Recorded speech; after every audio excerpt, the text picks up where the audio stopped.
live stream, right? But looking at comments, ultimate disciple thinks he's discovered this great um this great guy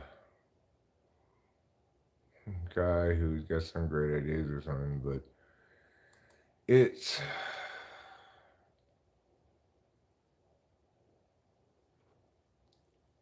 this is so, and it's just all so terribly wrong and so misleading and so fucking frustrating to read. The functions naturally pair off to speak into four axes, and this is because subject and object always appear together and thus always color each other in corresponding ways. What does that even mean? Subject and object always appear together. Subject, object, and agent are three possible angles of expressing words. For example, there's a subject, somebody's doing an action, maybe an object, somebody's getting action done to them, and an observer, somebody who's relating the story. I observed it. You can't ignore the observation and pretend like everything's subject and object. Extroverted denotative, extroverted connotative, SE plus TE, NE plus FE. These distinction he's making between denotative and connotative is he's using the wrong diction there. What he means is using words in a binary fashion, such as to exclude, defining things such that you, in an operational way, versus defining things in a non-operational way. Connotation is something maybe conveyed by a word that differs from its dictionary definition, but can certainly be incorporated anytime you choose to define anything. These like, so it says here, if one considers the text itself as something comprehended separately by each individual, SI and TI, then interpreting the text must be a public matter accessible to everybody. So he's conflating, or not conflating, he's just willy-nilly mixing up things like, yes, some data is objective and some data is not. That doesn't have anything to do with cognitive functions, that fact, right? Data that is objective is accessible outside publicly. And it is the case that both FI and TI will access and deliberate about such data, right? Because remember, all cognitive functions are of the subject. There is no attention being paid by anybody but the subject.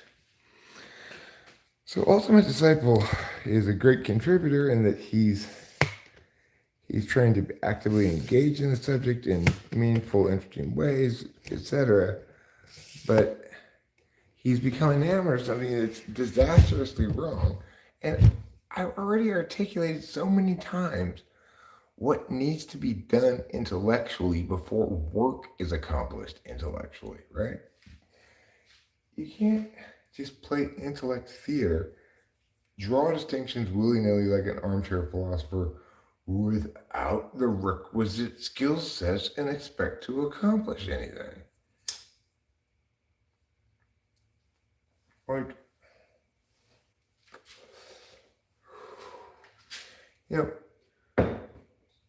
making all these statements about denotative and connotative and stuff like that, SI remembers the actual words said, let's say.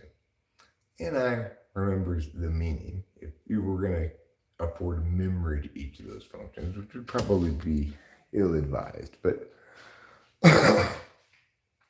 people who have SI unconscious still have the capacity to remember things, obviously. They just remember the low-resolution version of it, the one that has the experience stripped from it. It's just the denotative, but it's not just denotative, it's just the binary relationship with words. What this person is doing, this guy that the Ultimate Disciple is quoting, is he keeps excluding the actual individual from the process, right?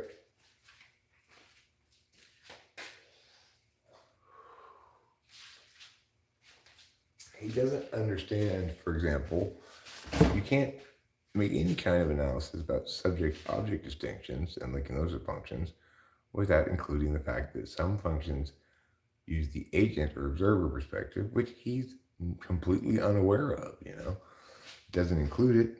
Therefore, just says basically introverted set functions linked to the subject. It's just a disaster. It's a catastrophe. And it's like, it's not poorly reasoned. The problem is, he's not doing a complete, he hasn't done the work to see if it really validates out, It looks like something I might have, it looks like something that could have been a really rough draft of a failed attempt of mine to explain things before I got it right, I had to realize, okay, there are 4 different fields that people pay attention on. All attention is in some sense introverted, in the sense that it comes from the individually. And yet the attention isn't outside of you, right? I may be putting objects on the external metaphysical field, but my attention is still my attention. Things outside of us that aren't agents don't have any attention. So, it's pretty frustrating to read this guy who's put a lot of work into being wrong and convinced ultimate disciple because, well, for one thing, there aren't really any new or challenging concepts in it, like the fact that while in a sentence there are subjects and objects, in the locutionary half of it, the illocutionary half of it always has an observer, which implies I believe, I affirm the following thing I'm about to say before every statement. So you can't possibly do any kind of meaningful intellectual analysis by doing a subject-object duality, linking that to functions, when you've neglected 1/3 of the Trinity.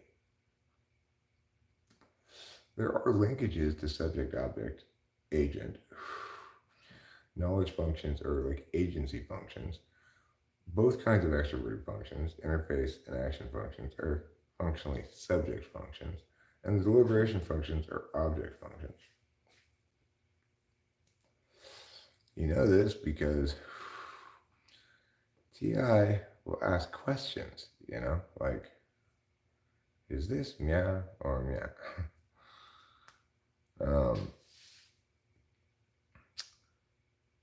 That makes you the object of somebody else's action, when you have strong feelings, you don't will them, they happen to you. You're the object, right? But the most important thing to remember is that in all of those instances, you are the subject paying attention. The metaphorical use there of you or the object is we have the capacity to attend from the perspective of object, from the perspective of actor, or from the perspective of observer.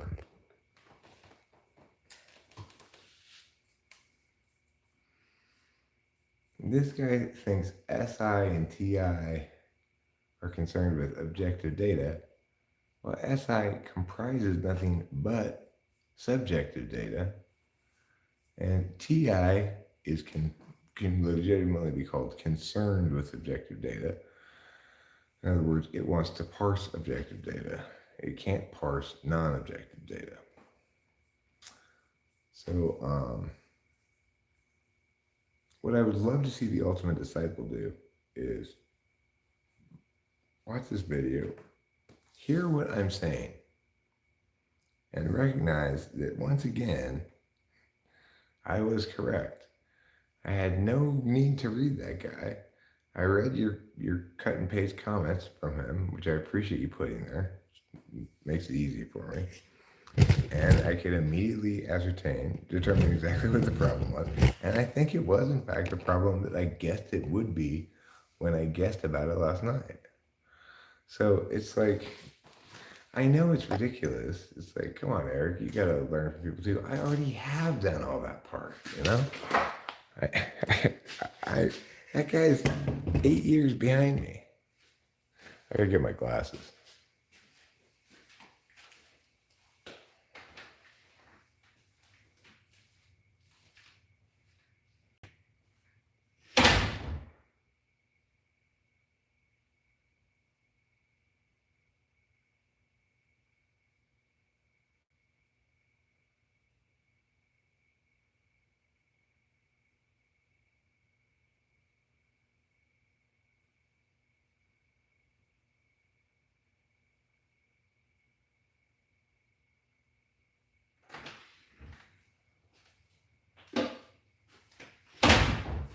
But most importantly, that's not the way to deal with things at all. Like,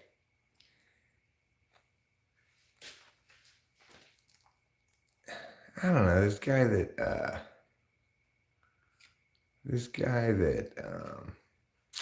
his name's Ultimate Disciple, somebody he likes. I don't know what the guy's name is, but the thing is,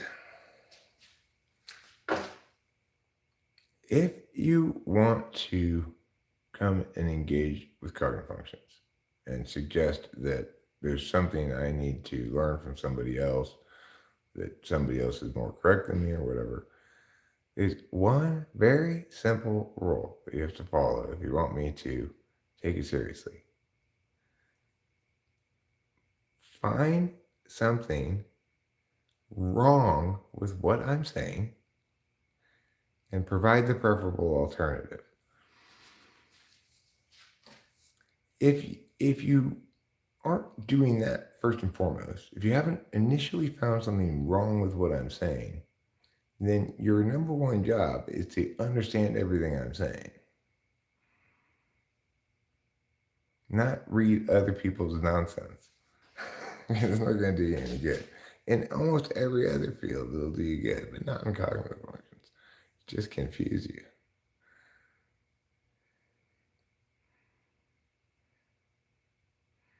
And it's like, how many times have I explained this shit? Subjectivity, objectivity, agency, attention, the locus of attention being fundamentally the subject in all instances of attention, but the object of attention, well, it could be a creative thing. So you're not paying attention to something, you're like I'm doing right now, I'm creating words. That's a form of attention too. When somebody doesn't correctly, to begin with, distinguish between the different kinds of attention, you're missing step one, right? You're not paying attention to where attention is paid, physically,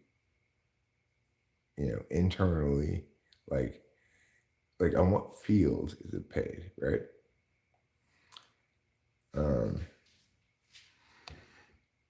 Then, like, that poor guy, he needs to, that guy that he's quoting, he seems like a smart guy. Yeah, I read it earlier when I was inside. I already read it out loud, but I'll go read some of it again after I smoke this cigarette. And it's like the guy who he's quoting, he sounds like a smart fellow. He sounds like probably maybe an NTP or something.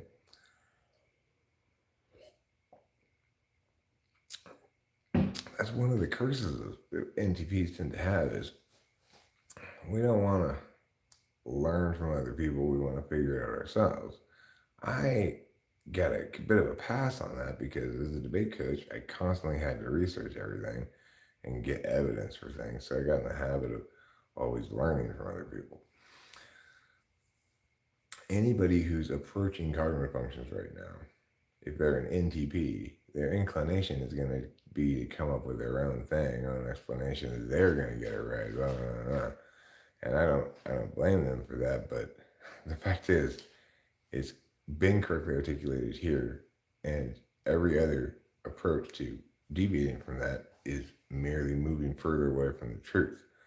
Is this live? Well, live-ish, you know. There's a little bit of a delay between when my words enter the phone and you hear them. Can I prove it? Well,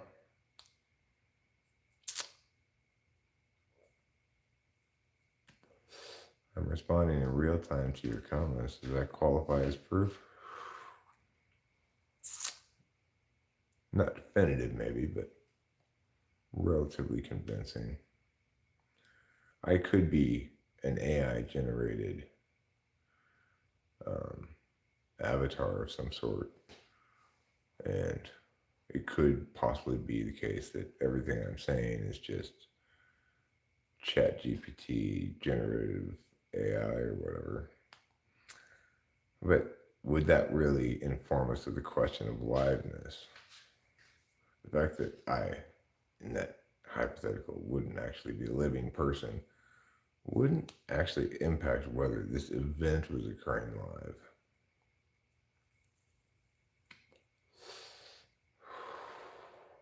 Two different meanings of the word, you know.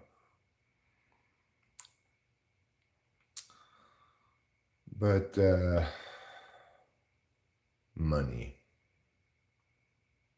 money's important to have,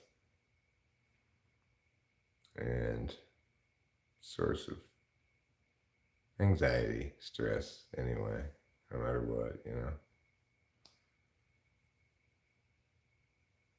You're either really good at making it, in which case you're probably not that great.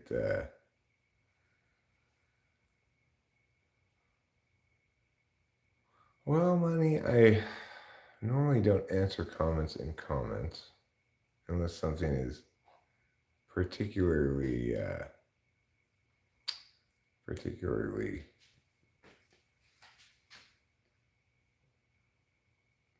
guess, provoking of a response from me. It had to do with the sequentiality of the function slots.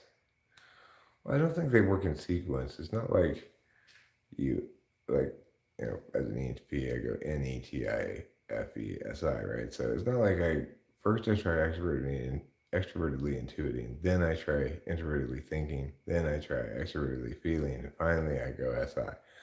No. He said the ordering wasn't arbitrary and that it corresponds to usage. Yeah, but it's also, it's not ordinal like that. So the first and second, the first is always going to be engaged with the second function in some sense, but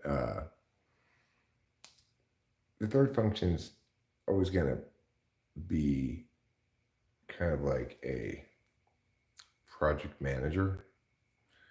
In other words, you can kick ass in 1, 2, but if you fail utterly in 3, you're going to have to go back to the drawing board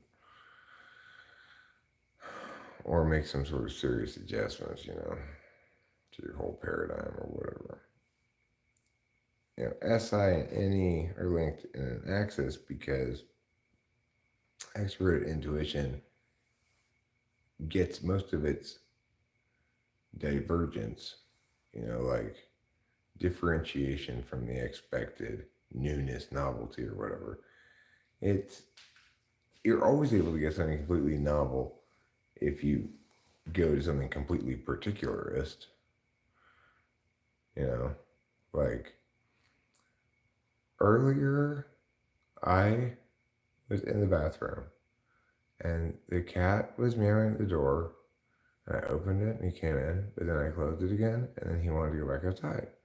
And so I opened it again, he went out of the bathroom, and I closed it again because Rachel was sleeping and I didn't want the light to bother her.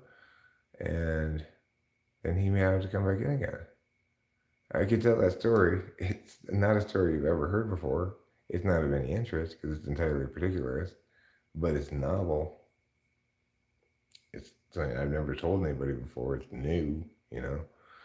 So the thing is, SI and NE are linked because the kind of knowledge function that is required to consciously use extroverted intuition is introverted sensing. The reason it's required is because divergence comes from the particulars, so you have to have a conscious knowledge of your own experiential realities.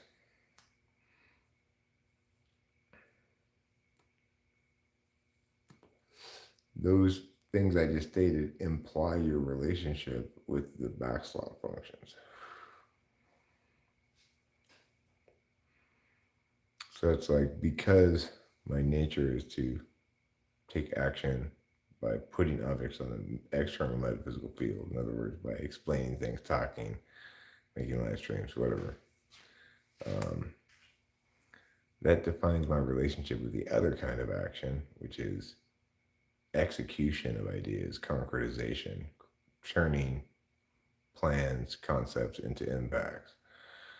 My relationship with it is backwards, sort of, because in kind of the most intuitive understanding of things, you'd have ideas for the purpose of executing them and accomplishing impacts. Ideas are good when they provoke or promote understanding that allows people to make better decisions, which then presumably follow through on, right?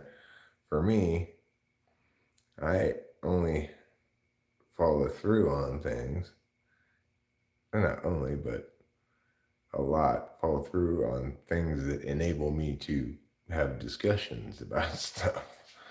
It's kind of backwards, right? But to discuss things so you know what to do, not do things so you can discuss. Is it more discrete? Is what more discrete? Like, is each function more discrete than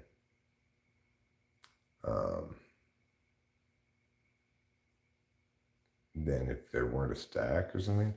Well,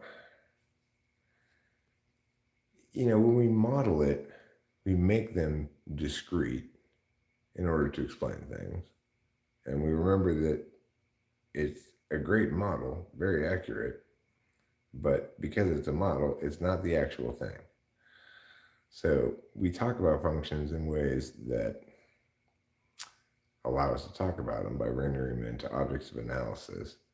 And that causes a lot of confusion because they don't exist independently of people paying attention via them. But in order for us to talk about and understand them, we need them to be static, not fluid. So we need them to be objects of analysis. And we can statically represent the fluidity by saying information flows go like this. You can put arrows, extrovert intuition puts information there, from here, there, TI gets information either from there or here. NI observes identities there and intuits what they are, Eric, have you ever noticed how angry even the cutest ISFPs can get? Yeah.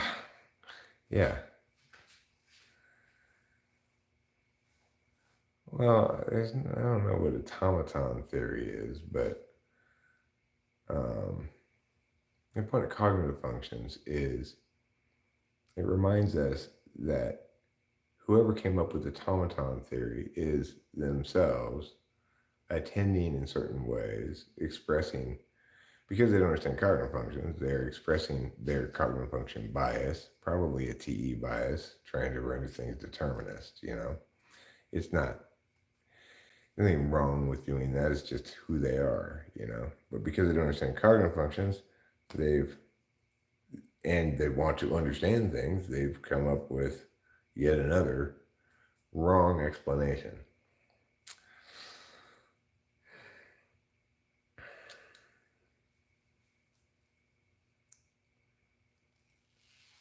Because it's important to remember what you're trying to do. With cognitive functions, we're explaining personality. That's one thing we're doing. And what is personality? Aspects of the self that remain the same throughout one's life. The only aspects of the self that remain the same throughout one's life really are your attentional manners and the corresponding implications. So I'm always going to value logically parsed explanations as just who I am. You know, there's no way I'm gonna come to a day where I think explaining things correctly, explaining things well, using words precisely, and meaning actual things when you speak is important. There's never gonna come a day when I'm gonna say talk is cheap. That part of me, that value is so ingrained because my nature is extroverted intuition, and how I be that nature is introverted thinking, and that implies those values. So, whatever automaton theory is, the first thing any theory needs to do is explain what it's attempting to explain. So, if William James did a good job with his automaton theory, he would have begun by saying, I'm attempting to explain behavior as a function of stimuli and response, something like that. And if he wants to explain behavior in that fashion, well, it's hard to explain behavior when you don't understand it as various manifestations of attention.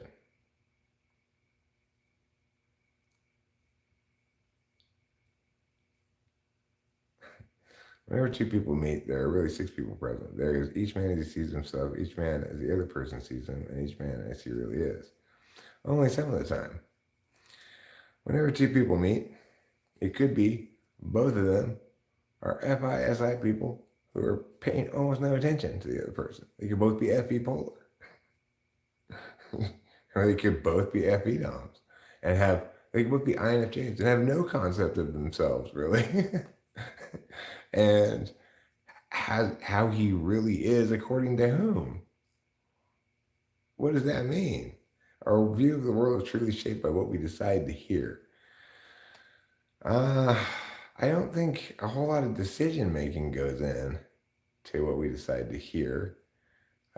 We decide to consume various media based on what seems like would be interesting or entertaining, maybe, but that's crediting way too much the impact of the thing observed. That sounds like an observer's perspective. I approach absolutely every single thing I see with the same negationary frame of reference.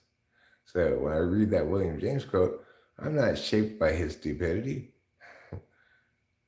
The world is shaped by my correcting him.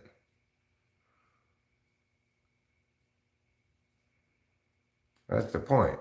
If you're trying to make general statements about humanity and such without cognitive functions, you're fucked. You're doomed to fail. And if you're trying to explain things with cognitive functions incorrectly understood, you're fucked. You're doomed to fail. There's just no way around that. Well, there's one way around it, but it requires a lot of occult rituals. First, you gotta sacrifice a goat, then you gotta raise him from the dead.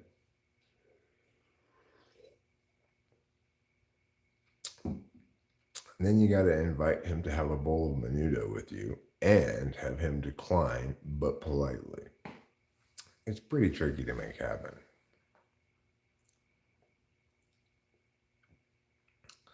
This idea, like, and each person as he really is. Well, so let's talk about let's talk about me and Clubby and TP as these two people. There's Clubby and TP who sees himself as an ENTP. There's Clubby and TP as I see him, not an ENTP. There's Eric, who, as he sees himself, which is not really seeing himself, but just like the guy tasked with this horrible task right now. And then there's however he sees me, none of which are relevant to anything we talked about. Each man as he really is, well, there's an accurate description and an inaccurate description possible. Fucking hell. I cannot believe this fell down.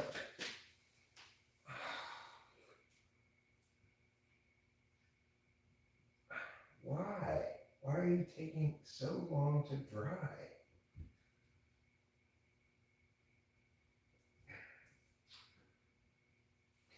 Damn it. Alright, I gotta put that thing back. I thought it was dry by now. Where is that thing?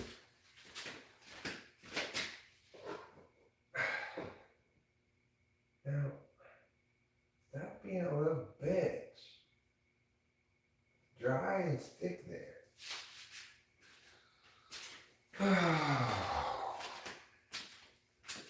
Putting the cat door in the side garage door proved to be rather challenging.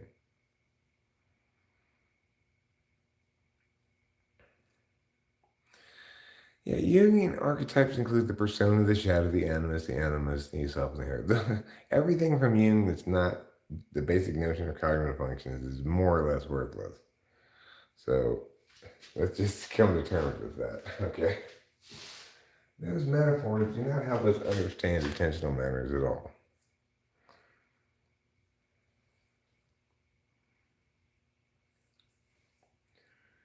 There's this desire to render what can only be correctly done as a process analysis of some sort into these NI shortcuts. You're not going to successfully analyze a complex process of agencies creating realities through 4 different kinds of attention as a configuration that is continually trying to better uphold the prime directive, namely predictability. You can see how critical predictability is to human beings if you think about the ancient people's relationship with the stars. There they were on Earth. Absolutely nothing is perfectly predictable. You can guess that it's going to get hot in the summer, sure, but exactly when it's going to get hot and when it's going to get cold is hard to say. You know that around now is the right time to plant crops, but there's no, sometimes you get a late frost, early frost, whatever, you know? Everything's like that in the real world. Sort of predictable. But then you have all these ancient people looking up in the sky. It's like, fuck, that moon. One day full, 13 waning, one day new, 13 waxing. Every fucking time. Obviously, up there, they've mastered upholding the prime directive. And so humans are so obsessed with predictability, because it's the prime directive, that they made incredibly complicated calendars showing where the stars would be when 43 years from now. The Mayan calendar is nuts. I was reading about it. And why? Because if your prime directive as a human being is to have your expectations and realities conform, then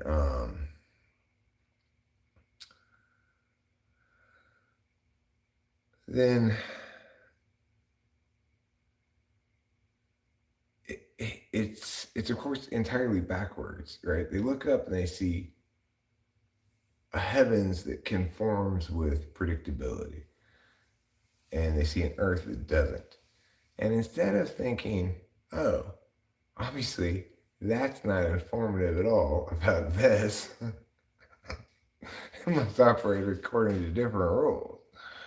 People did the stupid thing and they said, I gotta get that to bestow some of its predictability onto us, you know? You mentioned something interesting before about using your second slot to do your first slot to get your third slot.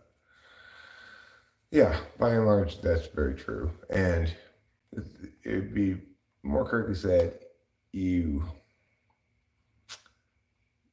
use your second slot to do your you use your second and fourth slot to do your first slot to get your third slot. So, like, I don't just use TI to get SE to get FE. I use SI too when I'm explaining something that has like this, for example. I'll say, um, in order to demonstrate the concept that in fact you use your two and your four to manifest yourself via your first in order to get your third. Well, the example would be I'm right now um, referencing, I have to think of an example. Well, I mean, when I was explaining or just musing about the fact that numerology's weird kind of conceptions of numbers make sense if you think of it musically.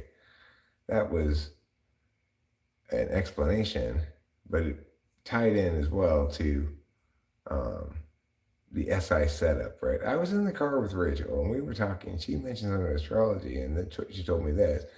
So I had this concrete example of how I segue into the topic, and then I move away from the concrete and explain the thing. And then if it still needs further explication, I'll give another hypothetical concrete example, or maybe SI, something from my own life. Using soccer analogy, using your feet in soccer first to score a goal, third, the crowd cheering would be your fourth. No, heading would be your fourth, or chesting. It would be a less important skill than using your feet. The crowd cheering would be your fifth, because like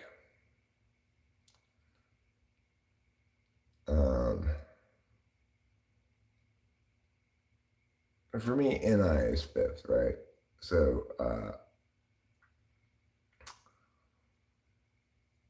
to use a soccer analogy there, and in my case, it's a little tricky because FE is third, right?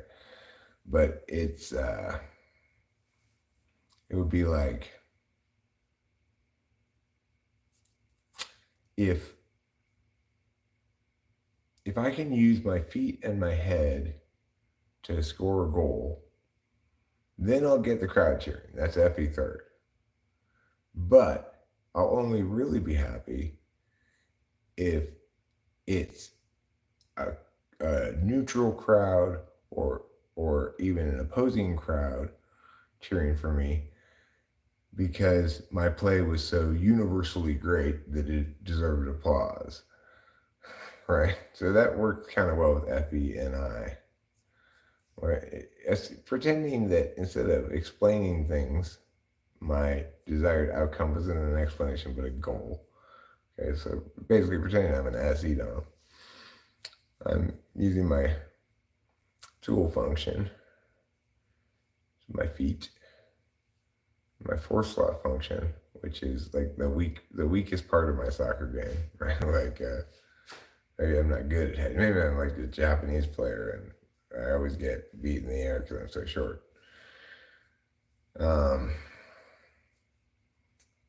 But if I score a goal and my home crowd cheers for me just because it went in, but it was a shitty goal, I'm not going to be happy. I want it to be universally recognized as a great goal. 5th slot function. 6th slot TE. If instead of scoring goals, I have to practice, or learn some skills, figure something out, I guess. I don't know how that would play out on the soccer field. Oh, instead of scoring goals, I've got a TE gamesmanship and like fake injuries and kill times at the end of the game.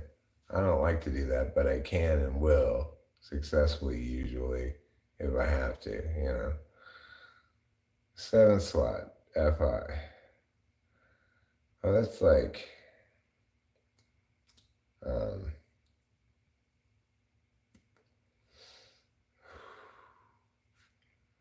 it's like being a goalie.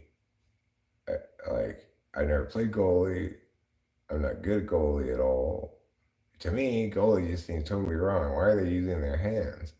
You're supposed to be using your feet.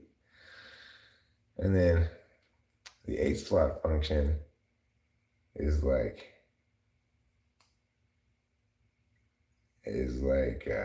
passing to a teammate in hopes they're going to pass it back to you so you can score a goal. It's something you just do because you're still trying to score a goal. If it doesn't lead to a goal, you don't feel glad that you did it at all.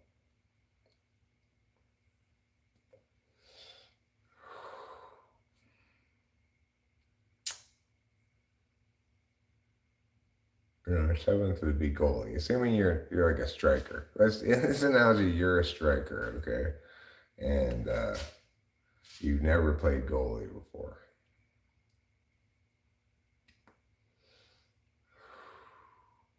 A slot might even be, instead of passing to a teammate, it might be hurrying back to get back on defense after a turnover or something. Something you have to do because you need to get the ball back so you can score a goal. So you will do it like autopilot. You won't really think much of it.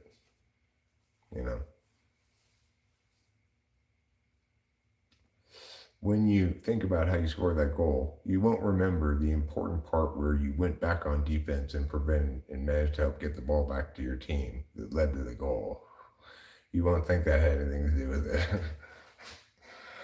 it. You just forget about it. It's super unconscious.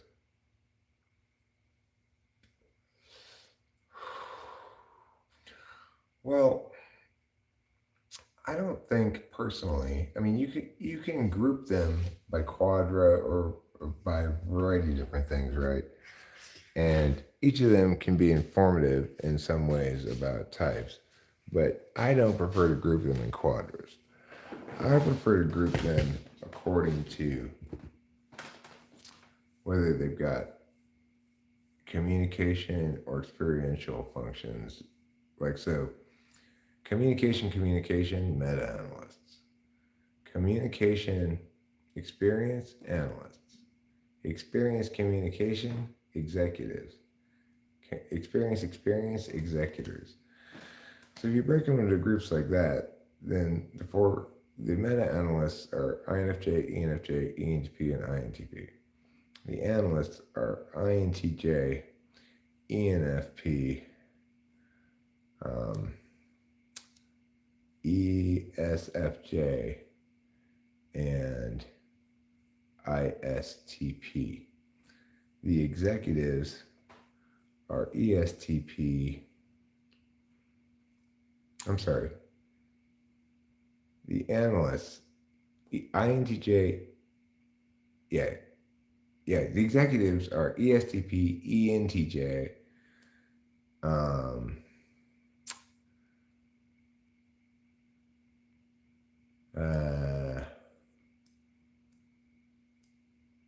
INFP, which seems strange to be an executive, I know, and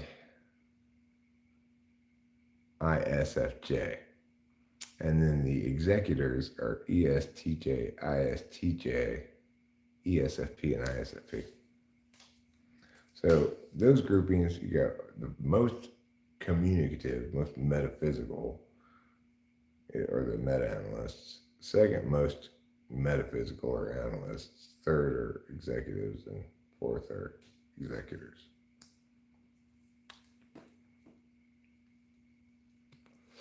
Now, in that capacity, if you wanted to express those things as different roles, like the meta analysts are the legal department. They don't necessarily say what you should do. They just tell you what you can't do or shouldn't do. And the analysts, on the other hand, they're like upper management. They decide what they want to do and what we should do. But it's still got to pass the legal department. Then the executives actually make it happen. They send out orders to everybody. You know, they actually implement okay, from A to F, we're going to take this path. And then the executors just, they follow those orders / like ESTJ will be like, middle management or lower management, or management of some kind, but not a real decision maker like an executive, not a real decision director, which is like what an analyst is, and certainly not a decision legitimizer like meta-analysts are. They're just decision implementers. So I think it's better to group them like that. You might say, but INFP and ISFJ are executives? Well, I mean, the labels, imperfect perhaps. They're executives because they have a experiential function first and a communication function second. That means they're not going to care about the frame. That's been dealt with by the meta-analysts and the analysts. But they are going to care about how to execute under that frame. And the executors aren't going to care about the frame, nor whether they're executing under that frame. They're just going to figure it out, like with TE,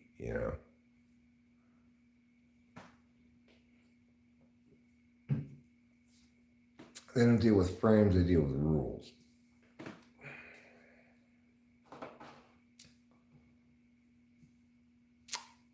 Well, I've left my bong inside again. Have I ever tried washing my hair with non-alcoholic beer? No, that sounds like a waste of non-alcoholic beer to me. I prefer to wash the inside of my body with it. I'm gonna go get my bong.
Could be magic, you never know.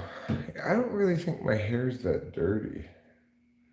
I generally don't put a lot of dirt in my hair. Well, sometimes when I'm feeling sassy. Oh, yeah, you did ask about Rachel. Yeah, she seems to be feeling better. She went to sleep not that long ago. And she rested a lot today. Um, she mentioned that her like ear ringing kind of like sinus issue was gone this morning, so that was good.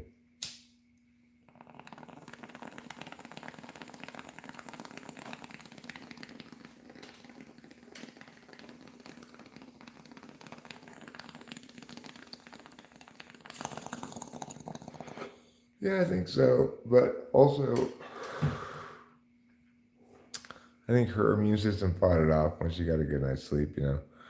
And then there was additionally the fact that she started her vaginal blood flu splash party today, so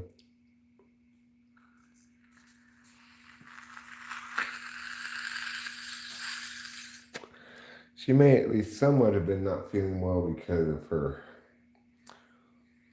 menstruation.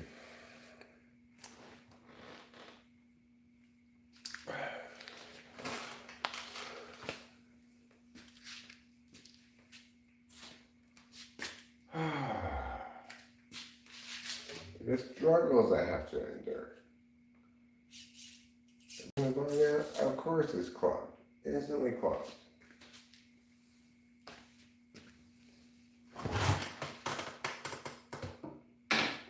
I am an absolute martyr and a saint. The kind of incredible things I have to go through. Incredible challenges. Sisyphus has nothing on me. You think pushing a boulder up a hill is pointless? Trying clogging this bowl. Stays unclogged for like 5 seconds.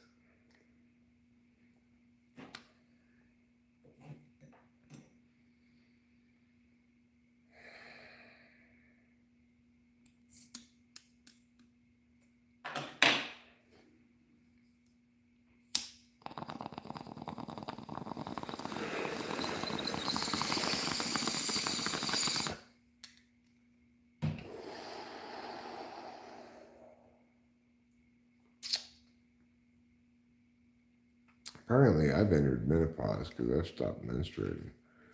Well, I mean, I never started in the first place, but I credit that to just being a late bloomer. Now it's so late, I think I probably just entered menopause. And I'm happy because now I can stop taking birth control pills, which really made me feel weird. It's like, okay, I'm glad I can't get pregnant, but why do I feel a desire to go to Sephora? Hey, it's Fyug Hug Kyuk. How are you, Fyug Hug Kyuk? Are you whispering the ancient words of yore into the winds in hopes of eliciting a response such as, "We winds hear you"? That would be a likely response from the winds. I've got this horrible animal dog door problem. It's like this door has got its metal plates on both sides, and in the middle there's this thick foam stuff. It was hard to cut through, and it's just I didn't do a great job of it regardless, the point is, I resigned myself. I'm not going to be able to use screws to attach this thing. I'm having to adhere it with adhesive of some sort. I had this like hardcore epoxy I used, blah blah blah blah.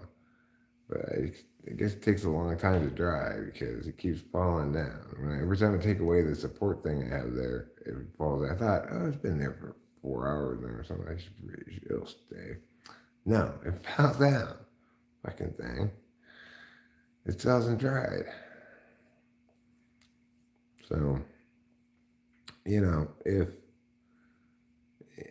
it's possible tomorrow, I'll just have to go do the whole adhesive thing over again from the start and hope it works better this time with different epoxies or whatever.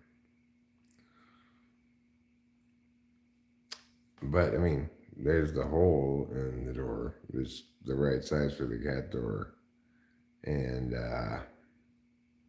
the cats can go in and out of it, even if they didn't have the little flap. But obviously, it would look terrible without the door part. So I'm trying to. It looks bad. I didn't. It's if you'd hired me to do this job, you wouldn't pay me. You say, I'm sorry, why did you take this job? You're clearly not qualified to do this work. I guess I was kind of rushing it a bit. I don't know.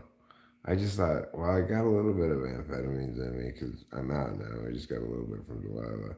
And I'm just going to go back and sleep a week. I actually tried to get this done before. So I did, but if I had really been more patient / attentive / plan aheady. But see, the thing is, I got stuck on it last time I was that way. It was like, oh, this is looking like it's going to be a challenge. I'm not quite sure how we're going to do this. This door's made out of metal. We're probably not supposed to do it in this kind of door. Yeah. And all that TE smarts just prevented me from getting anything accomplished with it. So I said, like, dude, even if it's not perfect, having a door, an animal door here will let you actually close the side door to the garage. So now I feel comfortable sitting in the garage talking at night because I know my voice isn't going out the side door and carrying in weird ways as it does in the mountains. Rachel better eat more vitamins. I'll give her some vitamins tomorrow. We have vitamins. I should probably eat them too.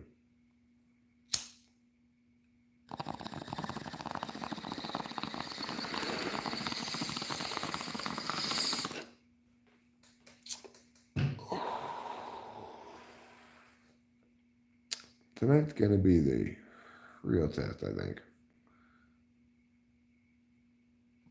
Hello, JVZ. So, if you were, I don't know if you left before the end of that, but the tarot suggests that the 3 teams who have the best chance of winning are Germany, England, and Japan. That's pretty good for the tarot to pick. I mean, granted, the tarot doesn't have good tidings for the 2 big South American powerhouses, Brazil and Argentina. But that's plausible that both of those could tank out, Brazil often seems to have bad luck, and they got inverted justice. And Argentina had its turn last time. I think, Messi's older. It team's not going to be as good. There's some other teams that got some good cards. It looked like, they could go quite some way. But looking at the order in which the tarot picked the European teams, it seemed very astute. Oh, Spain. I forgot about Spain.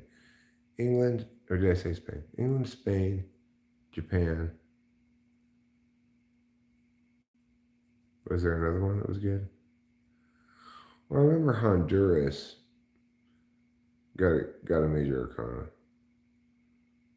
but Spain got the star, England got the chariot, Japan got judgment ascension.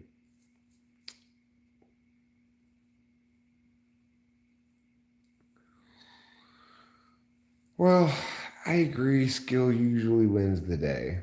Usually, but I have seen plenty of soccer games where Team A is dominating play the whole game and just either Team B's goalkeeper is having a hell of a game or Team A keeps like hitting the crossbar, you know? And then somewhere there's a ticky tack penalty called on Team A. Team B hits the penalty kick, wins 1-0. You know, that happens fairly often. Soccer is one of the most underdog friendly sports there is because it's so low scoring and because, you know, a goal can come out of nowhere in 1 second if, you know, it a team's defense makes one critical mistake, it all of a sudden it's the game's over because it's 1-0 and it's the 94th minute. You know, it's the 90th minute and you're in the 4th minute of stoppage time or whatever. You know, you think like, okay, they've played 90 minutes now, and neither team has been able to score a goal. Obviously, they're not going to be able to score a goal. Not in soccer, man. You see a lot of like last minute goals to win 1-0, um, or hitting it in the 84th minute or whatever. Well, sure, I'm not saying that the more skilled teams aren't more likely to win. And I'm not saying that sometimes there's not a vast difference in skill and it's almost impossible for the underdog to win. Like when, especially in women's soccer, where you get some really crappy teams, like Vietnam stood no chance against anybody they played, really.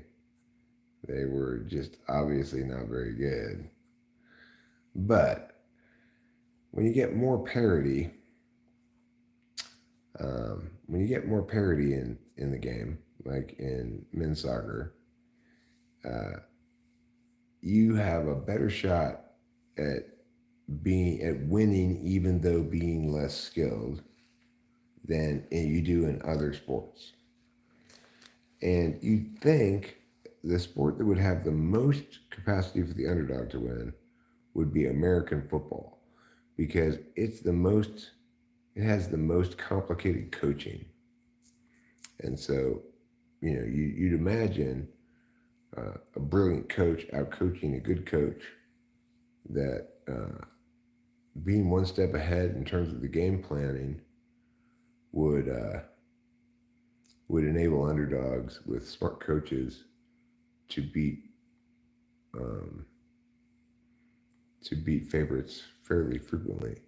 But it's not the case at all, actually. Soccer is by far, even though it has the least coaching, it's by far the most underdog friendly. And the reason is because soccer rewards defense more than other sports do. You could be a crappy team, but if you have a really defensive mindset, you play like a 1-3-5 or something like that, you know, 1-4-5. You got 5 defensive backs. You're in the low block. You're you're just you're saying I'm gonna keep you out of anywhere where you can be dangerous, which is what Japan did to Spain. They let Spain have possession, but Spain could never get past their Great Wall of Japan. Um, Sweden had a much better go of it against the Japanese women. They seem to do a better job with their heads, you know. And Japan is always, men's or women's, at a disadvantage when balls are in the air because they're always the shortest team in the field, you know. Uh,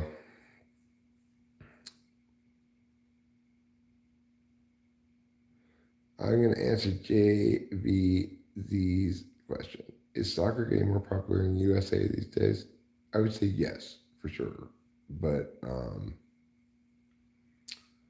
I don't watch club level soccer. If I were to watch club level soccer, I'd watch European club soccer.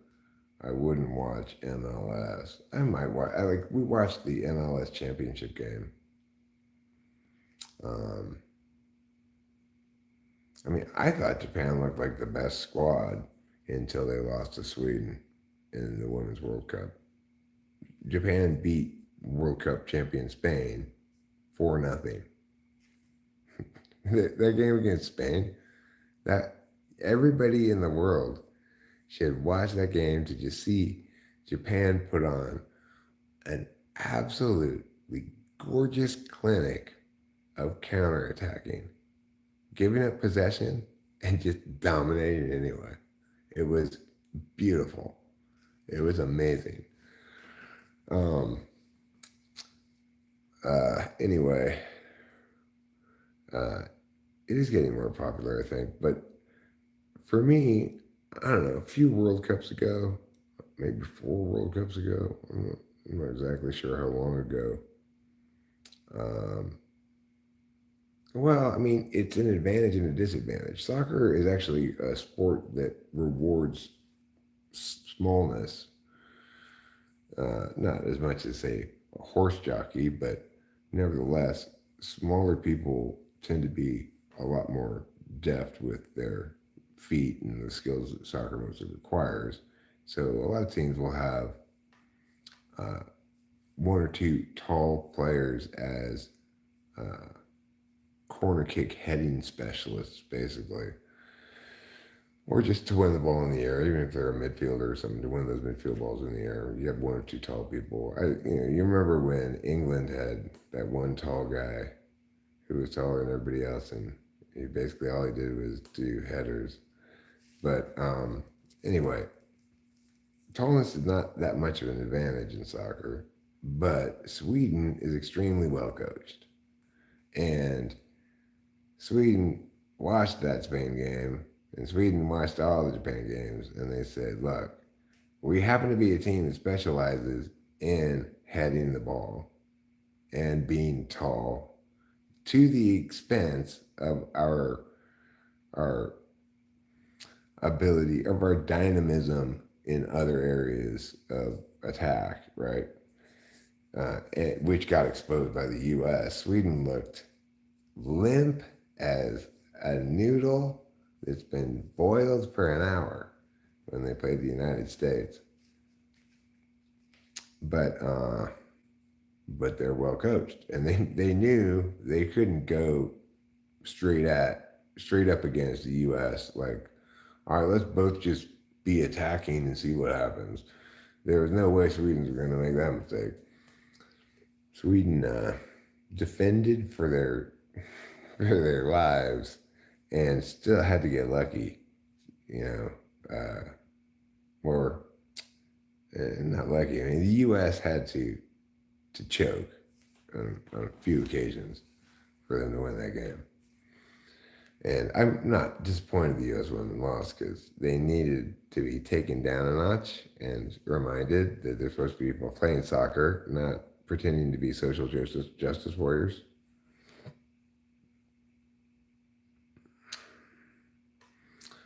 Well, Winston's mom has a good answer for you, uh, Italy guy. Why do they avoid saying zero when talking about score? Well, because in soccer, the goal is always just ahead of you. You don't say, they don't say like, Sweden has 0 goals. They say, Sweden has been looking dangerous. They've had a number of good looks. Haven't gotten anything on frame yet. That's how they say it's 0-0. They like the word nil in soccer as well. They prefer nil over 0. Probably because they don't want soccer to experience any like image damage from being associated with Coke Zero or any other diet soda. Do I think Boba Fett thinks Michelle Obama thinks that she is good at soccer? Do I think Michelle Obama is good at soccer?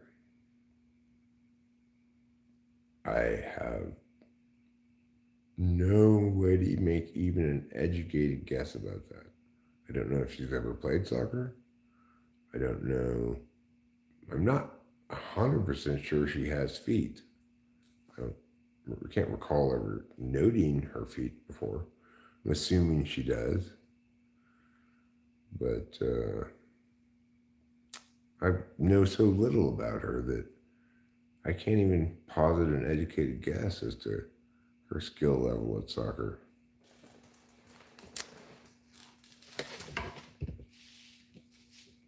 I think she's good at waving. Seen her wave a lot of times. No, I do not like car racing. Interestingly, JBZ, my father, David Strauss, may he rest in peace, he raced Mini Coopers in Europe in the 60s. He also was at Le Mans. He was on the Ford crew, like just the guy like holding signs. He didn't have an important job or anything, but he was on the Ford crew at that Le Mans that they made that movie Ford versus Ferrari about. He was on the Ford team. And the thing is, he didn't see that movie. He wouldn't see it because the guy who's the bad guy in that movie, my dad liked that guy. That guy offered him a job in Detroit. He was considering taking it, but they ultimately decided they'd rather move to California. And so he didn't take that job with Ford. But the bad guy in the movie, to my dad, from his experience, he was a great guy and he liked him a lot.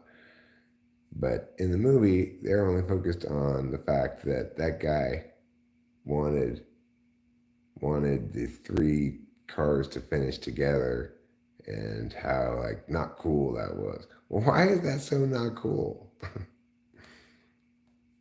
Not a soccer expert, but I do remember the small fast guys or large fast guys were usually the better players. Well, I mean, the thing is, you need to be both fast and nimble. If you watch, like, when the player goes down near the corner, kind of, and they got the camera right there, and you can see them really up close with their feet, they're like, pew, pew, pew, pew, pew, kick it between your legs and do a little twirl, blah, blah, blah. So you got to be not just fast, you got to be nimble. Big people, taller people, lankier people take a longer amount of time to move their limbs around. They're just fundamentally at a disadvantage in terms of nimbleness. So I think we'd be remiss to underestimate the importance of nimbleness in soccer. That's funny. I'm not sure who Michelle Maddow is, but kudos to you, Michelle. Soccer would be much more interesting if every so often the ball spontaneously exploded.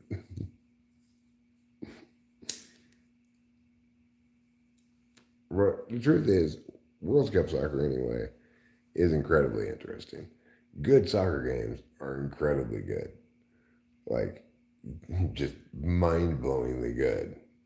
The best soccer games are some of the best sporting events that there are. Although, I mean, The best, like, you take the best example of just about any major sports game, and it's going to be amazing. Personally, I think the most amazing games of all typically are college football games. But I've seen some mind blowing baseball games. I don't remember exactly what year it was or whatever, but there was this one playoff game. The Cardinals were one of the teams in, and I think they won it. And it went back and forth and back and forth. Probably was like a game seven or something. And it was just like, okay, that team B is done now. They just gave up 3 run home run, and then the next thing they come back and they get 2 runs back in that inning, and then the following inning they get back to be tied again. It was really really exciting game. Uh, Probably if you looked like best baseball playoff game ever, it would you'd be able to find it. Ice Wolf put more than one ball on the field. Well, how about we put one ball, one wolf, and one large cube of ice on the field? The wolf,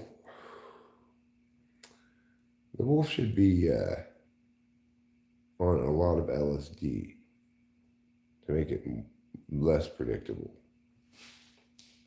Not that wolves are necessarily inherently predictable, but I want to make sure the wolf has a good time. It's not like a bull at a bullfight. You know, bulls at bullfights don't have a good time.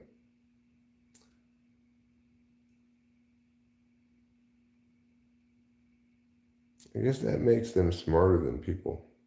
Because you see, you watch MMA fighters, and some of them clearly are having a good time.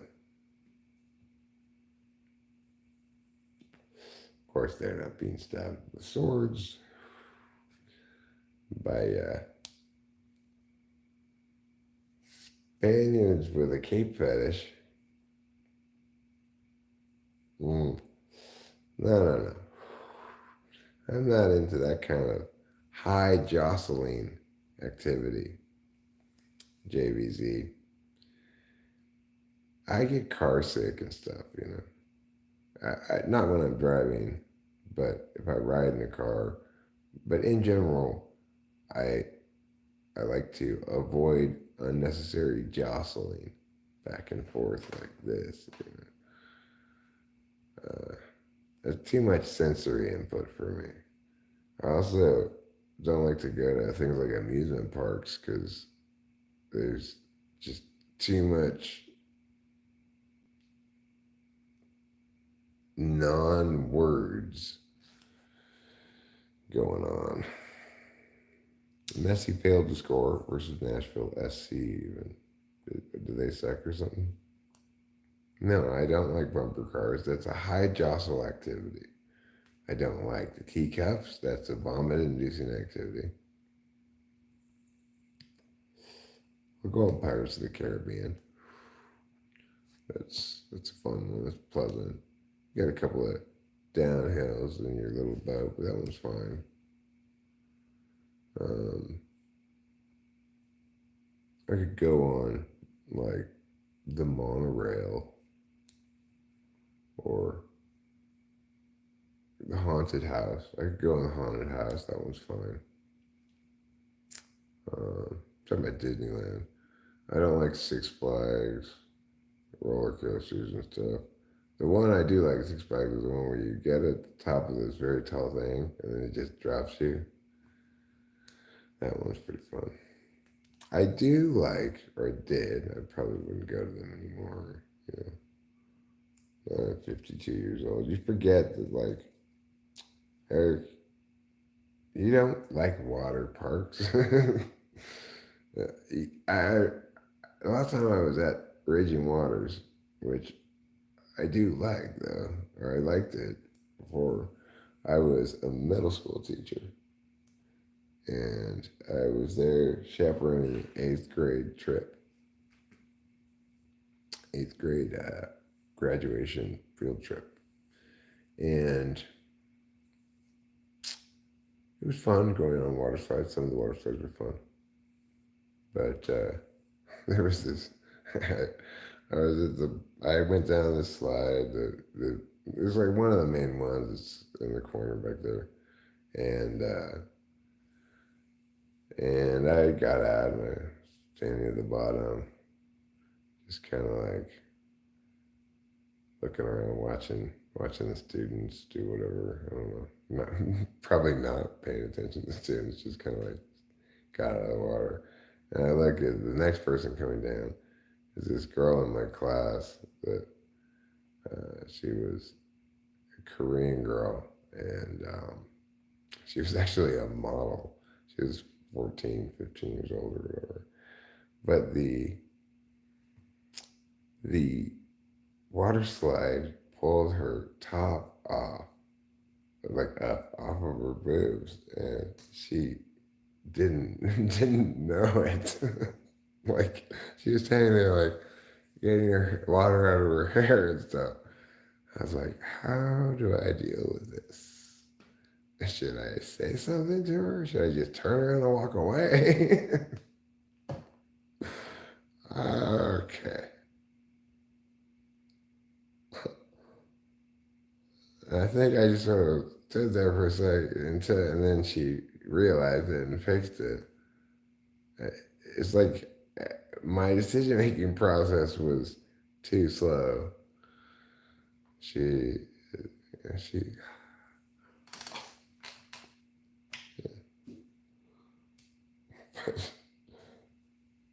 for a moment, I was like, okay, this is, this is one of those things where there's no good way to deal with this. There's just no good way to deal with this.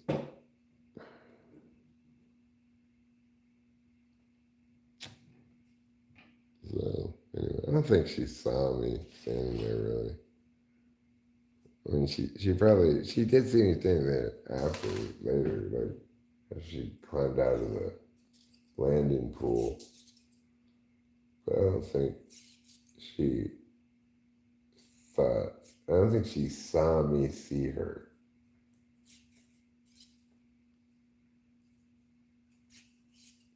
So that's good. I wouldn't want her to be embarrassed.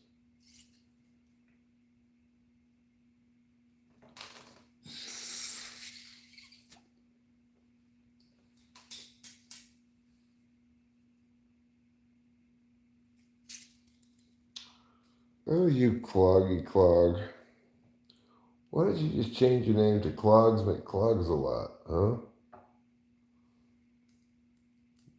That would be more accurate than your current name, Captain Neverclogs, which is just a terrible name for you.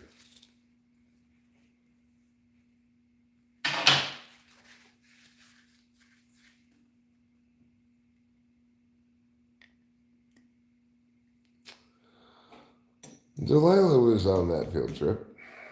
She was an eighth grader, she was in that eighth grade class. She, of course, did not want to hang out with me at Raging Waters. She wanted to run around with the girls and giggle and look at boys and stuff. Middle schoolers, you know.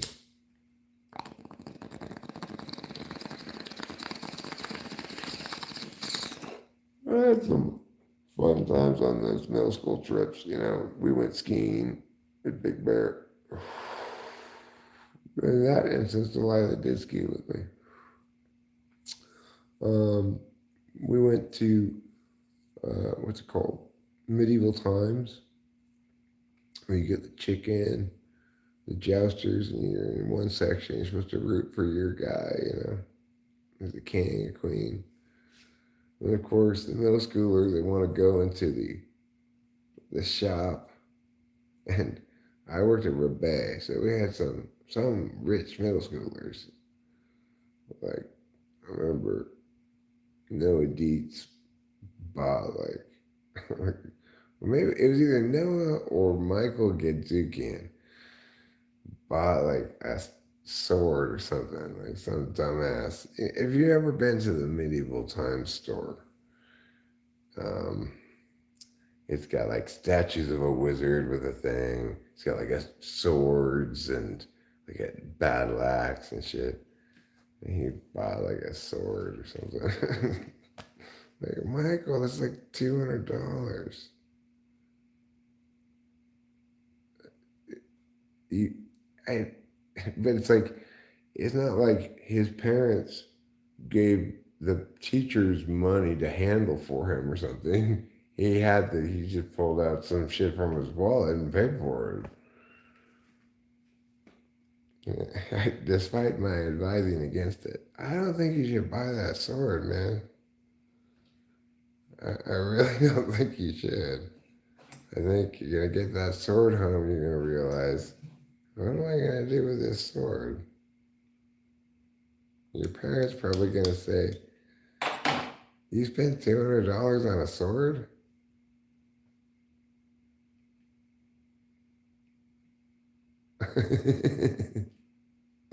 JVZ tells a wonderful story. I once had a teacher in class that had her boo hanging out of her too loose top while she explained something at my desk. I just froze completely when she stood up and flopped back in again. That must have been, yeah. After you unfroze, you should have said, I need more explanation. I still don't understand. I'm a little hard of hearing. If you lean in a little closer, would be great. Thank you. I have to say, the one time I recall being like rendered as an adult, rendered like unable to function in some fashion.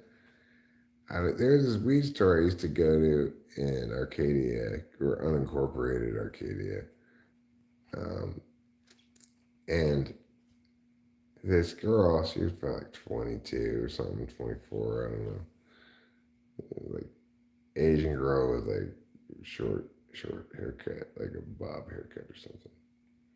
But she had this shirt on that was like cut, so it showed a little cleavage, and it went down the sides, but it didn't. And then it had a back, but it didn't have anything here in between. And so, at all times, it felt like at any moment, all she had to do was just turn this way, and this thing would come up, and you definitely see your titty. You definitely would. And then just somehow, to my bafflement, confusion, disappointment, amazement, at no point did that ever happen. She turned down. Yeah. Wow. Somebody, maybe it was Rachel, explained to me. She probably had like tape there so that it wouldn't do that. So you could never quite see her nipples. You could see this like see side boob, but it would never fully come loose. And it was always looking like it has to. There's nothing preventing the front part from coming out. All she got to do is get her to lean over to get something. Come on now. But no such luck. She had me fooled. She had a secret tape. It's cheating. It's definitely cheating. And it's like during the exchange, she was like, "So, what are you looking for?" Um, I am looking for. You mean like, oh, what kind of weed? Uh, what do you recommend? So, which of those are you thinking about? Those, oh, the weeds you just said. I'm gonna get let me get a quarter of that. Yeah, it was like that kind of exchange, and that is not me at all, right? Like, I'm I'm always thinking about stuff, even if it's a hot chick in front of me at the weed store or whatever. I'm probably thinking I might even be currently in the middle of an explanation to Rachel about something, you know. And the amazing thing is, Rachel, that bratwurst place, they had little children working there. Just fine. Nobody said anything about it. I might be saying that. That's how normally oblivious I am to this sort of thing. On that particular occasion, she uh, she had attained like this maximal distract distract a man thing. It's such that nobody would have been able to have a normal conversation. She must have been spent the whole day having conversations like that.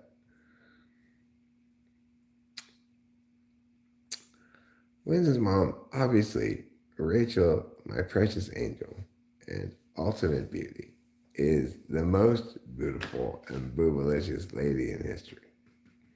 We're not talking about that girl because she had the most amazing boobs in the world. We're only talking about that instance because of the trick she played. Nobody would have been. You'd have to know that she had that trick, or else the promise um, of accidental boob exposure appeared so high, like 80% chance here, that that anybody would would have been distracted, you know, because that's the element that's missing in this discussion. This is not a comparison of women, okay? It's this potential event of accidental boob exposure. Accidental boob exposure is naturally going to be something that makes you freeze slash because you know you're not supposed to see that, and she's not supposed to show it to you. and you got to see it because she was careless. So she can't even say anything about it. She can't be like, stop looking at my nipple. Because she's not supposed to be showing it, you know. So that event, normally, not something that's going to captivate my attention very much because in all instances of sort of loose clothes, there may be some accidental nip exposure possibility. But 99% of the time, I'm I don't care. I'm not thinking about that sort of stuff. Whatever. And anyway, when I'm with Rachel, I'm never looking at anybody else at all.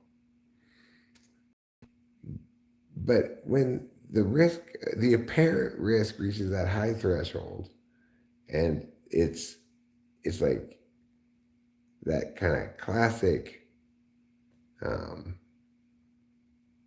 penthouse forum co-ed kind of situation.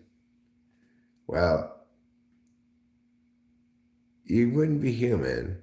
Like, like let's say Rachel went into the weed store and there was a guy who was wearing a little skirt, clearly had no underwear on, and it appeared that at any moment his skirt was going to flap up and just be full dong and balls on display. I would not be able to blame her for being like, okay, well, what's going on here? You know? And being like, is is his little skirt gonna blow up? I see a fan from the ground blowing air up. It's bound to. I have to see what happens. I couldn't blame her for that. You know, it's the equivalent thing.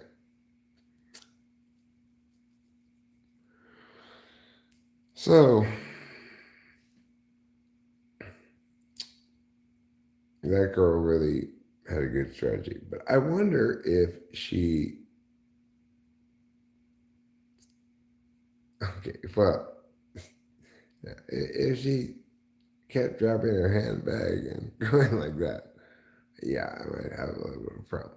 The thing is, of course, when this time I'm talking about happened, I was in that store alone. I'm not even sure I was with Rachel at the time, but I might have been. But I definitely wasn't in the store with her. Back when I got weed at that store, I probably was with Kimberly. Regardless, if Rachel's with me, there's zero chance I'm going to get caught looking at a chick. Okay? Which means I'm just not going to look at any of them because Rachel's too observant. I'd get caught for sure. And what's the point? I got Rachel to look at, and she looks fantastic.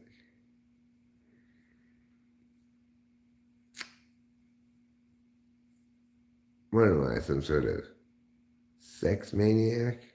No.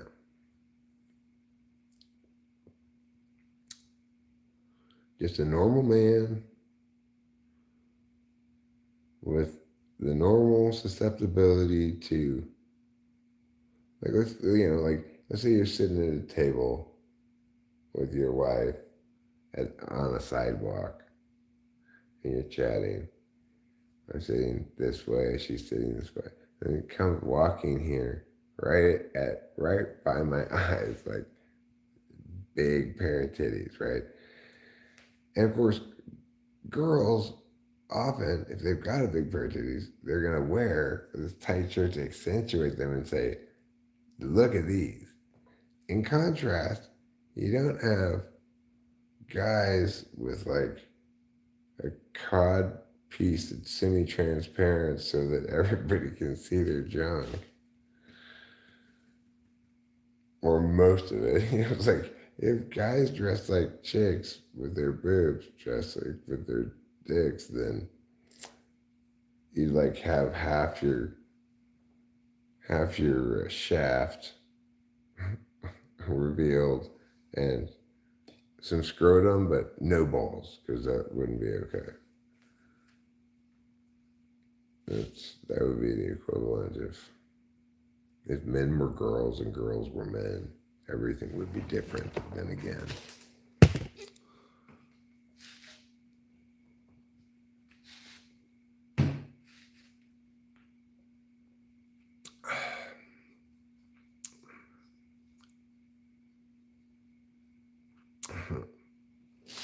I JVZ. Look, I get that there's this kind of reflexive look at chicks thing that is hard to completely eliminate from your behavior. But when I'm with Rachel, I am not looking at chicks at all. Because, number one, she's way too observant. Number two, even if I weren't with Rachel, I find looking at chicks to be a bad habit. Like, why am I doing that? I'm not gonna go try to get on it or anything. So, what am I trying to do? Get myself worked up for a wonderful masturbation experience? No, I don't need to be looking at chicks, except in designated looking at chick time. So it's like if I say I were single, I'm best suited to minimize the amount of time looking at chicks localize it specifically to pornography that I'm looking at while masturbating. That way the masturbation goes quickly, then we can get back down to regular stuff that has nothing to do with chicks and sex. Because once you start thinking about chicks and sex, then you're like, I keep thinking about chicks and sex. So just get that out of the way. Now, in a relationship, obviously, I don't need to look at pornography. I have the real deal, and it's fantastic. But I'm still not an especially physical person. Like sometimes I'll forget about sex for a while, and then I'll be like, why am I feeling? What is this? Irritation, Rachel? She's just bouncing around with a. Oh, I'm horny. Sometimes it's like that. Sometimes it's just like, oh, I haven't had sex in a couple of days. Let me go give Rachel a hug. And then I realize, oh, my my lower self is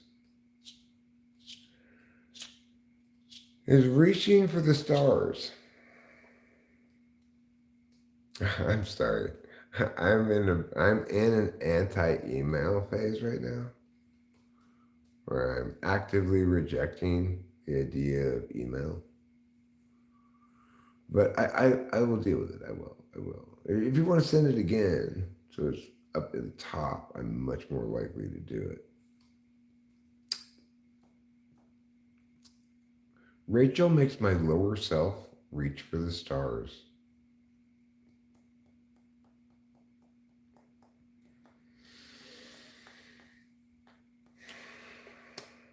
It doesn't quite reach them, but makes an effort. Stars being too far away, even if it could reach them, it would become injured in the cold vacuum of space.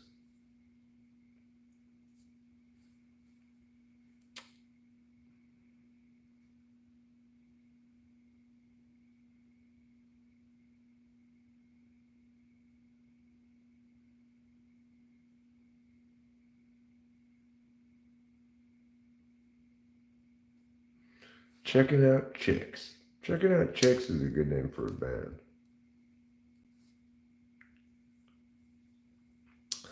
Anyway, I'm not a big chicker outer. Obviously, sometimes you get caught off guard. You're just yeah, and then you go, oh, chips or titties. Yeah, at that point you just look away real quick. Nothing you can do about that.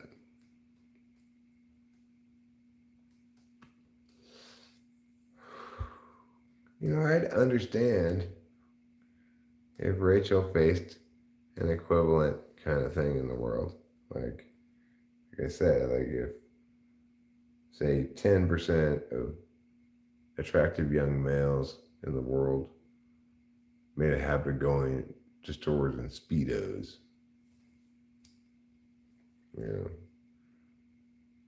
like the 10% of men, the most well endowed 10% of men, by and large, as a general rule, went everywhere in a Speedo. then you'd have kind of like an equivalent. You'd have an equivalent reality as how the world is with women and their boobs, right?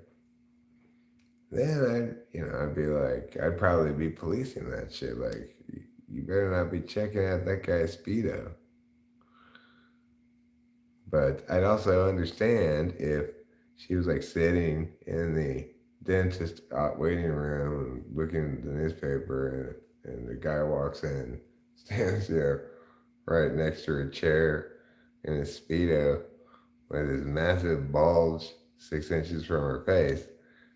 I'm obviously going to understand that, yeah, going like this, like, is just to be expected, probably, not necessarily to be condemned.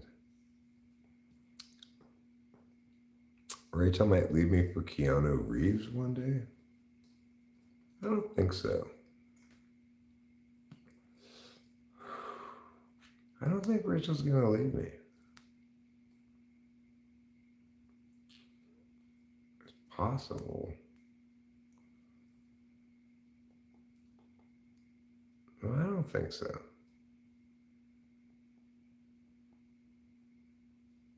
I don't think Rachel's gonna leave me.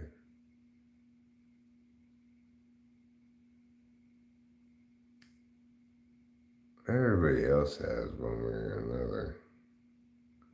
Can't really more or less left me by making it absolutely impossible for me to stay.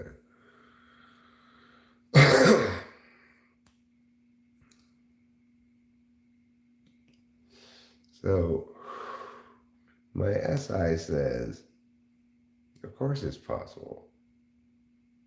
It's even likely. That's what's happened every time before. But my NI says, Rachel's not going to leave me.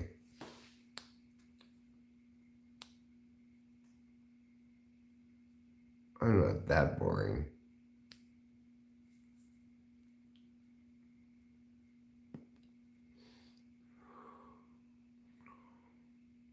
I also feel like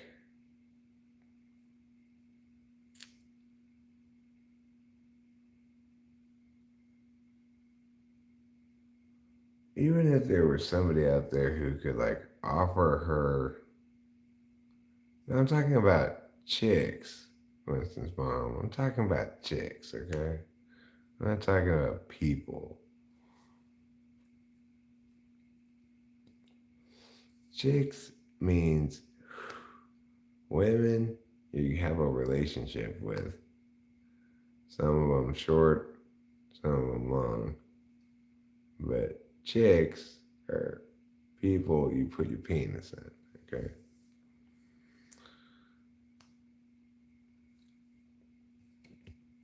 I'm not worried about, you know, people like Delilah leaving me or Corey or Jay. That doesn't even make any sense.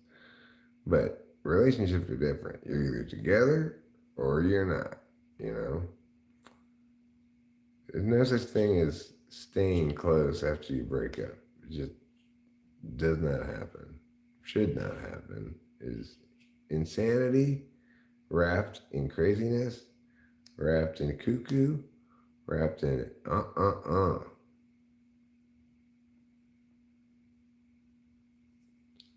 Don't go chasing ex lovers around. No good comes from that.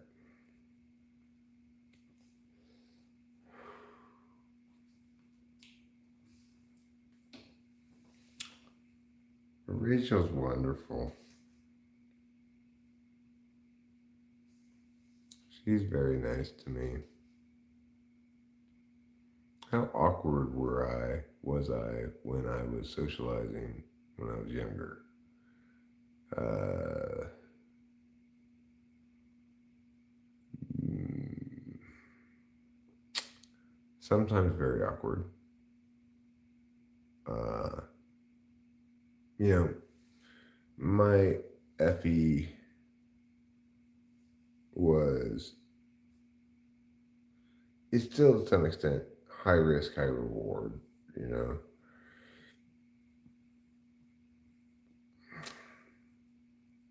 You, if you try to do things that are interesting, you're gonna make some people happy and you're gonna make some people unhappy. some of your interesting ideas are going to be failures and you're going to be really awkward, and some of them are going to kick ass and you're going to be the hit of the party. That's how it was for me when I was younger. Now, I'm much less likely to be awkward in certain ways that I used to be much more likely to be awkward in. But I might be just as likely to be awkward in other ways that I don't necessarily consider awkward, but other people probably do. And I think we should defer to their judgment as to whether it is, but because I don't perceive it as awkward, I haven't fixed it. FE being your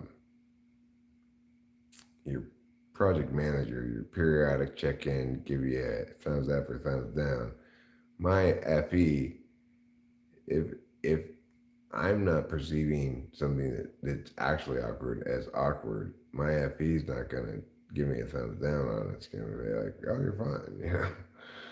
So because my FE is not especially nuanced, I was able to excise some sorts of awkwardness my from frequent occurrence anyway, and others probably I haven't made any progress on at all.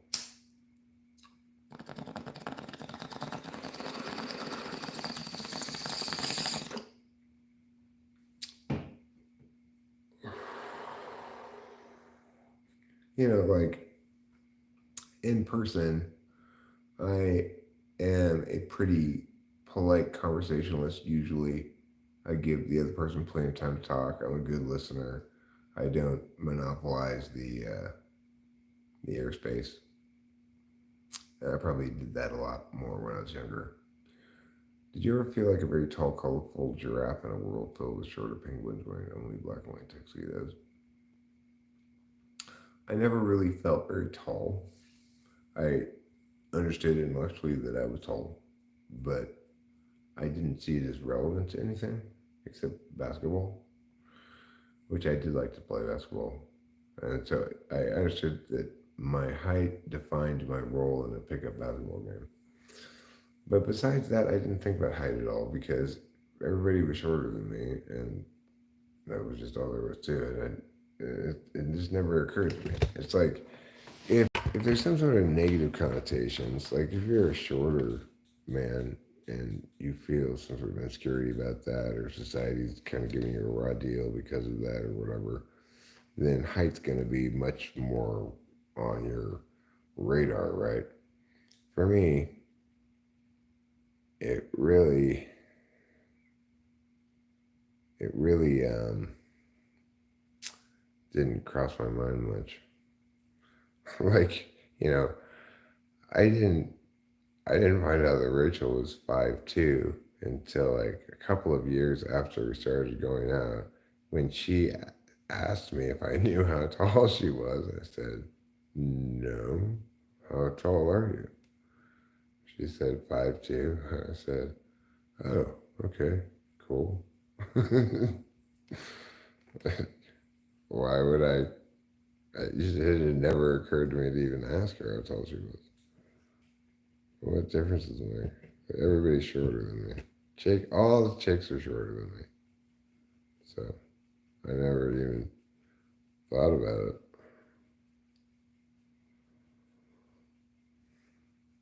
I think of ENTP's extroversion as extroversion of ideas and communication mostly, and not of extremely high energy party dude.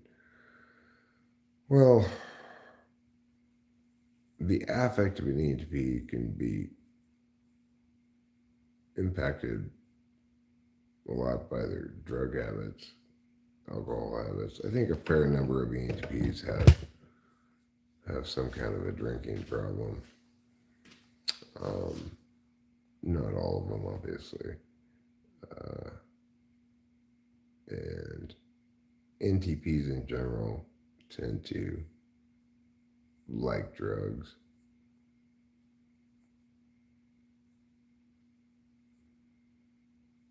And I certainly qualify as that, If you don't have a particularly good handle on your drug habits, drug intakes, you can kind of go off the rails a little bit sometimes. Be perceived as a little crazy. Susie, you're 5'2" too? Huh. You're the same height as Rachel.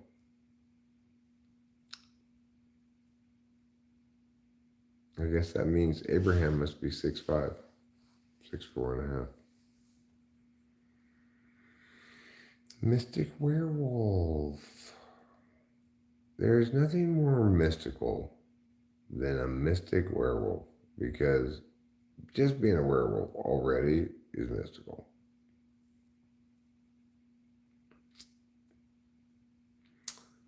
And being a mystic werewolf, basically you're saying you're a mystical werewolf. Doubling down gives you twice the mysticism. Whether or not that's a good or bad thing is an open question. Depends how you're using your mysticism, I suppose. If you're using it to turn hay into gold, then good job. If, when you turn into a werewolf on the full moon, instead of chasing people around howling, you give werewolf tarot card readings, then you're a truly mystic werewolf. What's your favorite form of mysticism? Numerology, tarot, astrology, I Ching, or palm reading? Who here is a palm reading fan?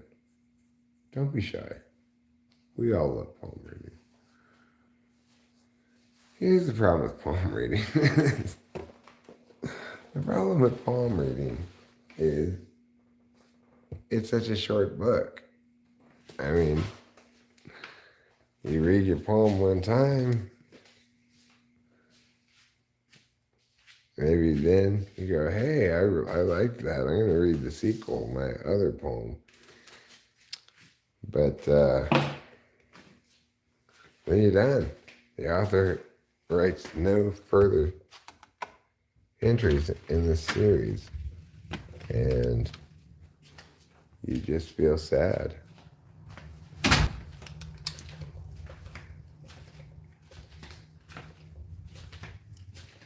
They should do face wrinkle reading. My face wrinkles tell a real story. The story is 2 words long. I'm old. All right, let's go to bed, you guys. Come on. I'll take you to bed with me. You know you want to go to bed with me in a highly sensual way. You know you want it. Oh, yeah. We're going to lie down together, and I'm going to tell you a very sensual story. It's going to involve sensing, sensory experiences. There may be references to physical touchings. There may be inclusion of the verb stroke.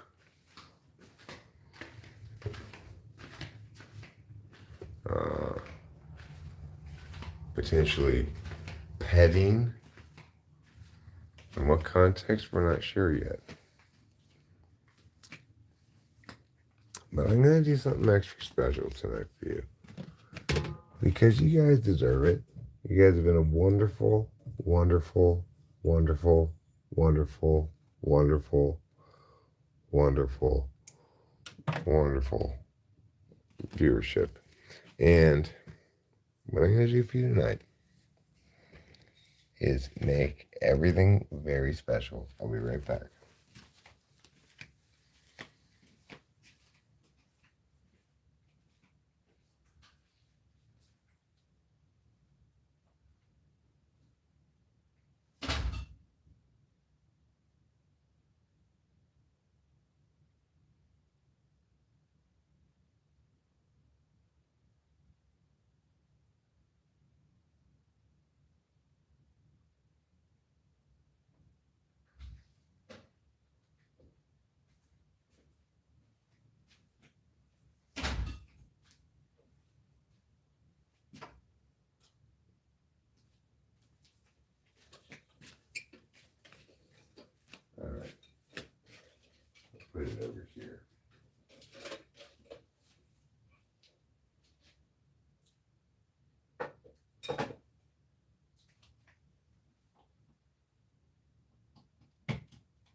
probably warn you.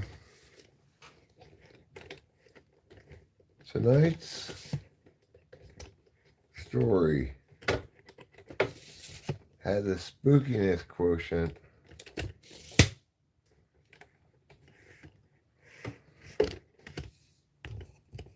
of over 20. And that's a lot of spookiness. So, if you're easily frightened, for example, by red lights, go ahead and disengage. Tonight's not your night. It's just getting too spooky tonight for you. Okay? We can't take the risk. There.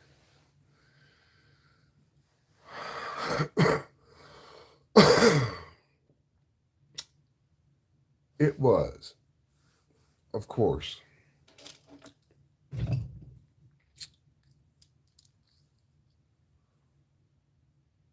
let me just see who else here. Important.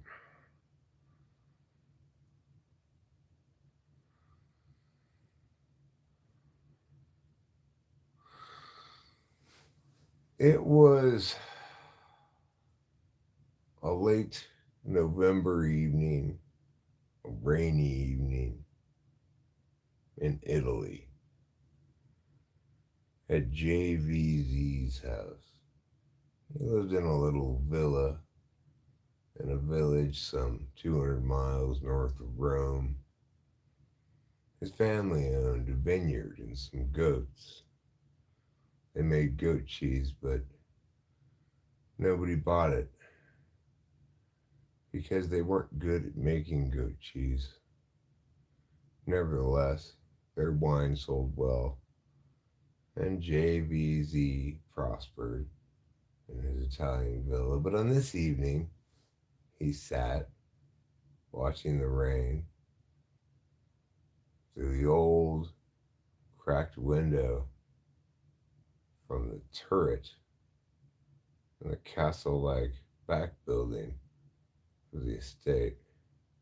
He liked to retire there on evenings when he communed with his talking with famous people fellows, having secretly gotten them all to meet up in Italy without me knowing about it. He was concerned on this evening that the usual suspects might not arrive until Boba Fett's scraggly Indian hair bobbed up and down the misty, drizzly walkway toward the turret building. Behind him, Winston's mom. Show media was there. Even Mystic Werewolf, who had come not in their werewolf form, but in their regular human form.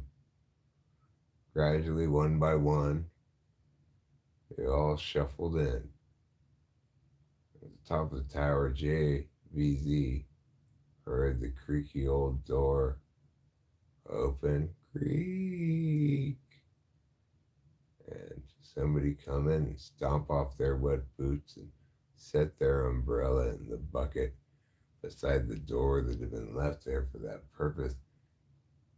Take off their coat, hang it in the boudoir, and then close the door behind them. Stomp, stomp, stomp up the spiral staircase they walked, each in turn, until the top room of the turret house was filled with the gathered parties. Winston's mom opened the discussion. There's been a murder, she says. A murder, says JVZ. A murder, she confirms. Who's dead? Asks Boba Fett. 'Cause it matters, you know. Why does it matter? queries show media. Because, Boba Fett explains, if it's like Kim Jong Un or something, who cares? Kim Jong Un's still a person, says show media. Yeah, but still, says Boba Fett. Winston's mom interjects, guys, we're wasting time. We didn't come all the way to Italy just to hang out with JBZ. We've only known him for like a week. We came here because someone we know has been murdered. Well, who is it? Asked JBZ. That's why I had you all come here, because you said you'd tell me who was murdered. Winston's mom said, and we will, in good time. Then there was a pause. Everybody sat down and they had some Italian coffee that JVZ made in a little Italian coffee maker. Finally, Lord Negatron, Lord Negatron chimes in. Hey everybody, I'm Lord Negatron, he said. Lord Negatron, said Show Media. I've never heard of you before. Boba Fett echoed his sentiments. Nor have I. Winston's mom said, hold on, guys. Let's not start panicking yet. I asked Lord Negatron to come here today because he's got important information about the matter at hand. You mean the murder? Asked Show Media. Yes, Winston's mom says. The murder. JVZ says, okay, well, where did you meet this Lord Negatron? I'm skeptical. He seems like a scandalous fellow and possibly suspicious as well. Winston's mom says, all in good time, my friends, all in good time. But first, look at this. And then she pulls out a photo, several copies of it, starts passing it around. And it's the dead body of a man who's been strangled by a piece of string that's attached to a yo-yo. You can see in the photo the entire man's weight is being suspended by the yo-yo string, and he's hanging from a girder upon which someone has scrawled in either lipstick or red paint or something, "This is what you get!" Exclamation point. And Winston's mom continues, Lord Natron provided me these photos. He actually works for the Kentucky State Police, but is also an avid talking with famous people lurker, not normally a participator. He reached out to me because somebody we all know, love, and will definitely miss has been murdered. And that person, who is it? Said Show Media. That person is someone we all know and love. But who is it? Said Boba Fett. I'm getting there. Just everybody sit down because you're going to be shocked. We're already sitting, they all said. She said, okay, fine. Lord Natatron, tell us, who's been murdered? Well, you know him as Jeremiah Fix. Everybody gasped. Gasp, they said. Jeremiah Fix has been murdered? And as you see in these photos, we believe a professional yo-yoist is responsible. Just then, a crack of lightning happens outside. The thunder causes all the windows to rattle. And Boba Fett, when people turn around and look at him, is white as a ghost. Said, what happened? What did you see something? He said, a yo-yo. Up and down it went. With the flash of the light I saw it. Clear as day. Just outside that window. And then, sure enough, a professional yo-yoist broke in and started attacking Boba Fett with his yo-yo.